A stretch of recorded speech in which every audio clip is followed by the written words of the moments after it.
Bismillahirrahmanirrahim. Assalamualaikum warahmatullahi wabarakatuh. Alhamdulillahi ma'ana rabbiya khairu rabbu wasitotna al-musyafa' abduhu al-muntakhab. Allahumma salli wa sallim ala sayyidina Muhammadin salatan taghfiru biha jami'ad dhunub wa ala alihi wa sahbihi wa tabi'ina wa man bihatihi muqtada. Asyhadu an la ilaha illallah wa anna sayyidana Muhammadan abduhu wa rasuluhu la nabiyya ba'dah. Amma ba'd. Santri Pondok Sanad yang dirahmati oleh Allah. Pada pertemuan kali ini kita akan membahas beberapa hari di mana dilarang seseorang untuk berpuasa. Ini menunjukkan bahwa tidak semua amal bisa dilakukan secara kontinu. Ada sholat yang dilarang oleh Allah, yaitu diantaranya sholat setelah subuh atau sholat setelah asar, atau sholat ketika matahari terbit, atau ketika matahari tepat di atas, atau ketika matahari terbenam. Ada juga sholat dilarang bagi seorang wanita yang sedang datang bulan. Begitu pula membaca Al-Quran. Seseorang yang tidak memiliki wudhu, maka dia dilarang memegang Al-Quran. Kemudian wanita yang datang bulan dilarang membaca Al-Quran. Tawaf pun dilarang jika dia tidak memiliki wudhu. Kemudian ada beberapa hal lain yang seperti puasa ini, di mana ada hari-hari yang dilarang untuk berpuasa. Hanya satu amalan yang diperbolehkan dalam keadaan apapun, dimanapun, dalam kondisi apapun, yaitu zikrullah. Zikir kepada Allah itu bisa dilakukan oleh seorang yang sedang datang bulan atau sedang di kamar mandi jika dia berzikir di dalam hatinya. Kemudian jika seseorang sedang junub pun dia masih bisa berzikir atau bersolawat kepada Nabi Muhammad SAW. Hal-hal ini adalah menunjukkan betapa agungnya zikir. Namun kita bahas sekarang tentang hari-hari yang dilarang berpuasa sunnah. Di antaranya yang pertama adalah dilarang berpuasa sunnah di hari raya Idul Fitri atau Idul Adha. Dua-duanya dilarang untuk berpuasa sunnah. Kemudian juga ada hari tasyrik, yaitu hari-hari pada tanggal 11, 12, 13 Dzulhijjah. Di hari-hari ini dilarang seseorang untuk berpuasa sunnah. Maka bagi Anda yang biasa istiqomah puasa Ayyamul Bid, Anda berpuasa mulai 14, 15, 16 Hijriah khusus untuk bulan Dzulhijjah.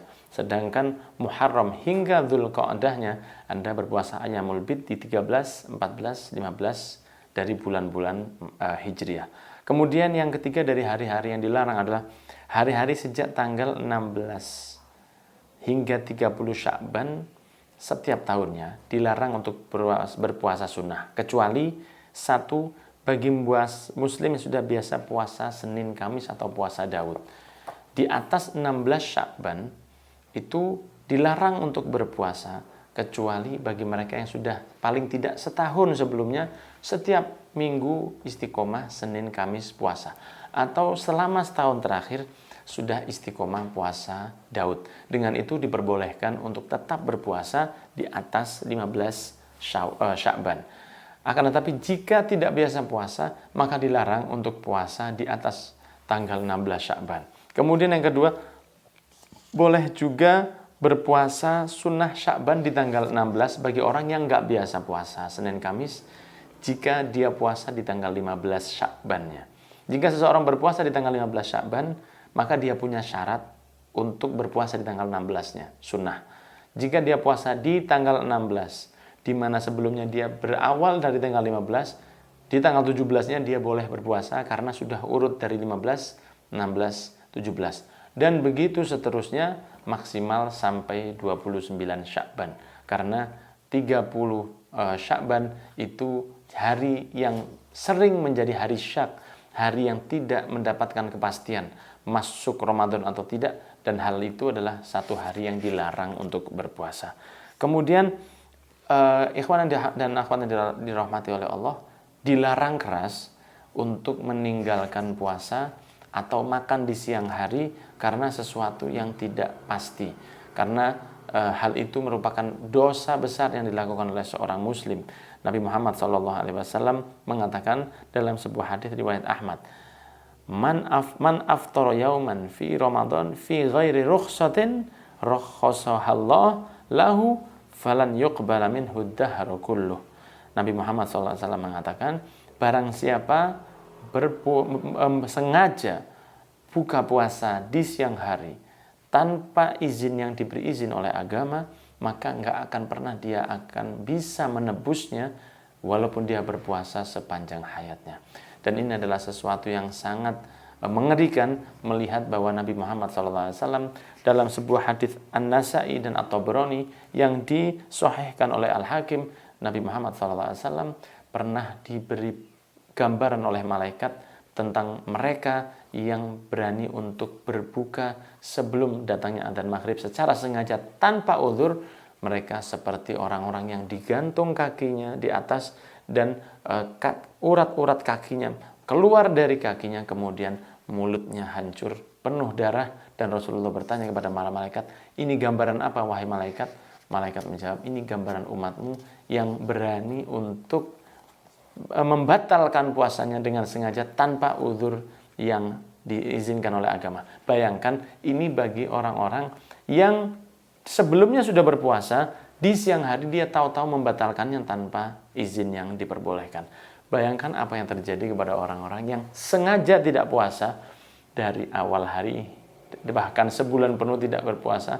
Semoga Allah memberi hidayah kepada teman-teman kita yang masih berat untuk melaksanakan puasa, yang banyak anak kecil mampu untuk melaksanakannya. Bahkan Sayyidina Ali bin Abi Thalib, di riwayat Ibn Hazm dikatakan bahwa Anna Ali bin Abi Thalib utiya bin Najashi qad syaribal khamr fi Ramadan fadharabahu 80 thumma darabahu min al-ghad 20 wa qala darabnaka al-20 li jur'atika 'ala Allah wa iftarika fi Ramadan. Sayyidina Ali bin Abi Thalib disampaikan dari Atha bin Abi Maryam bahwa An-Najashi dihadapkan kepada Ali bin Abi Thalib, dia telah minum khamr di bulan Ramadan saat itu. Sayyidina Ali memukulinya 80 kali. Kemudian esoknya dia memukuli lagi 20 kali.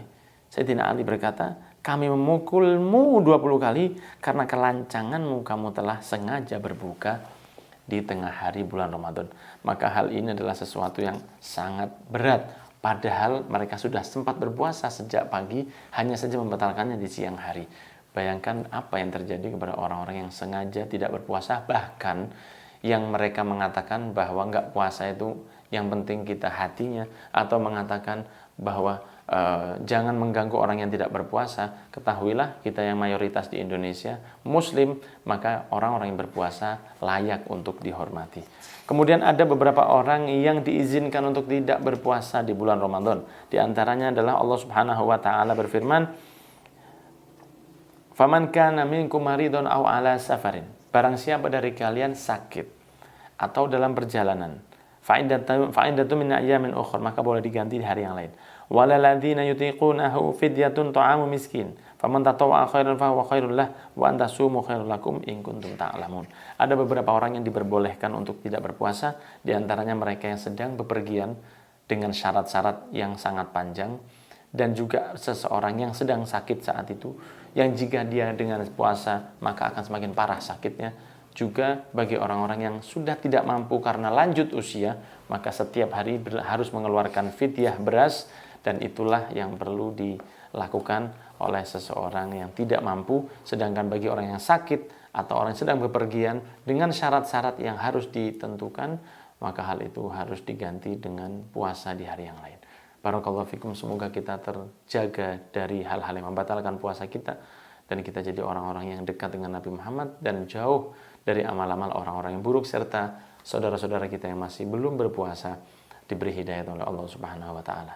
Wassallallahu ala sayyidina Muhammadin wa ala alihi wa sahbihi wasallam. Alhamdulillahirabbil alamin.